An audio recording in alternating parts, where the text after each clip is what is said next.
क्या कभी किसी एक शहर के ऊपर एक बहुत बड़ा रोड रोलर चलकर आवे और पूरे के पूरे शहर को तहस नहस कर दे, या एक बहुत बड़ी सुनामी आए और पूरा का पूरा शहर बह जाए, या कभी किसी एक शहर के ऊपर कोई डेंजरस या भयंकर प्रकार के केमिकल्स डालकर वहां के सभी लोगों को मार दे, छोटे छोटे बच्चे, बूढ़े, सभी सभी, या पूरे के पूरे शहर को कोई बहुत बड़ा पोकलेन लाकर खोद डाले या जला दे, तो लोग क्या करेंगे? दूसरे दिन शहर खड़ा हो जाएगा। कई दिनों तक वो शहर खाली सुनसान वीरान हो जाएगा। अगर एक साथ शहर के आधे से भी ज्यादा प्रजा मारी जाती है, अगर 10 लाख में से 8 लाख लोग मारे जाएंगे, तो बचे कुछ 2 लाख अपने आप मर जाएंगे या उस शहर को छोड़कर चले जाएंगे। दुख की कहानियां लेकर हर जगह पहुंचा देंगे। क्या भयंकर उनके साथ हुआ, किस तरह से वो तहस नहस हो गए। सालों तक, वर्षों तक इंसानी दिमाग अपने इस शक्ति को एक ऐसे चीज के लिए यूज करेगा या वपराश करेगा जिससे इन्हीं कहानियों को दोहराता रहेगा।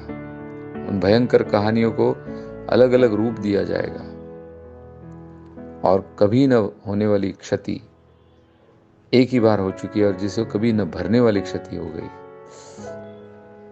लेकिन क्या आप जानते हो, रियलिटी में किसी जीव के साथ ऐसा होता है?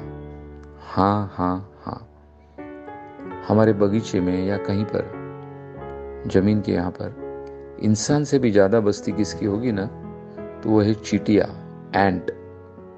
हम इन चींटियों के लिए क्या क्या करते पता है? हम बच्चे थे या बच्चे हैं तो पाइप से पानी छोड़ते ताकि उनका पूरा का पूरा घोंसला या उनके जो भी पूरा शहर होता है वो बह जाए। उसके ऊपर डीडीटी डाल देते हैं, उसके ऊपर घास पत्ते डालकर जला देते हैं, उसके ऊपर कई सारे केमिकल डालते हैं, या तो गार्डन का रोलर घुमा देते हैं ताकि वो सारी की सारी मर जाए, और फिर हम वहां से चले जाते हैं। लेकिन आपको पता है, दूसरे 2 या 3 दिन के बाद वो वापिस अपने उस मिट्टी के किले को खड़ा करने का कार्यक्रम शुरू कर देते हैं, अविरत, बगैर थके हुए। आप थक जाओगे, वो नहीं थकती है। किसी भी 1 स्क्वायर माइल में दुनिया में सबसे ज्यादा कौन जीव बसता है, तो वो है चींटियां, एंट। समूचे विश्व में सबसे ज्यादा जिनका वस्तुमान या वेटेज है, वो कौन है? वो चींटियां। सबसे ज्यादा जनसंख्या किसकी है, तो वो है चींटियां। कभी न थकने वाली, सदा कार्यरत रहने वाली।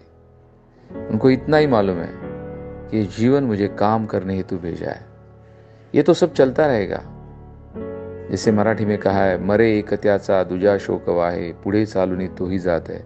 कोई ना कोई एक तो मरेगा, कोई ना कोई एक तो थक जाएगा। मुझे मेरा काम पूरा करना है। मैं इस जगत में कुछ करने हेतु आई हूं या आया हूं, और मैं करूंगा। एक अद्वितीय संदेश चींटियां हमें देती है। फिर एक बार खड़े हो जाओ, न हारने के लिए न थकने के लिए।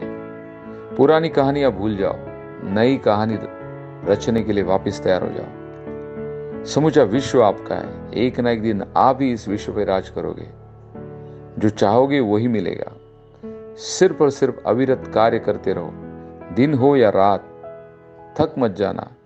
किसी के मृत्यु से उदास या दुखी मत होना। जब तक तुम जिंदा हो, तुम नए सूरज के लिए, नई दुनिया के लिए अपना बसेरा ढूंढते रहना और उसे निर्माण करते रहना। एक अद्भुत संदेश देने वाली चींटियां। अभी पहला एक्सरसाइज।